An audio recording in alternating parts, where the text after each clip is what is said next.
बिस्मिल्लाहिर्रहमानिर्रहीम। अस्सलाम वालेकुम। इमाम जाफ़र सादिक अलैहिस्सलाम की खिदमत में एक शख्स आके अर्ज़ करने लगा, ए नवासा रसूल, इंसान की वो सुबह की कौन सी आदत है जो उसके दिमाग को रोशन और ज़िंदगी को कामयाब बनाती है।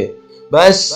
जैसे ही ये पूछा गया तो नवासा रसूल इमाम जाफ़र सादिक अलैहिस्सलाम ने फरमाया, ए शख्स, मैंने अपने बाबा, उन्होंने अपने बाबा, उन्होंने अपने बाबा और उन्होंने अल्लाह के रसूल से सुना कि इंसान की एक आदत उसके दिमाग को रोशन और उसकी शख्सियत को कामयाबी की तरफ धकेलती है, और वो अजीम आदत है सुबह को उठ के खाली पेट नीम गर्म पानी पीना और उस पे सूरह नास और सूरह फलक एक एक मरतबा दम करना। जो इंसान सुबह को उठ के नीम गर्म पानी पे सूरह नास और सूरह फलक दम करके पीता है तो उसके जिस्म पर जितने भी नस असरात होते हैं वो उसी पल खत्म हो जाते हैं। उसका दिमाग रोशन होने लगता है, उसको वक्त से पहले वक्त का पता चलने लगता है, क्योंकि पानी ज़मीन का सबसे अफजल मौजिज़ा है। जो इंसान सुबह के आगाज में पानी पीता है तो अल्लाह उसके दिमाग को इतना रोशन कर देता है कि वो जिस भी इंसान से बात करेगा उसके चेहरे की नज़र उसका असल रूप वाज़े होगा,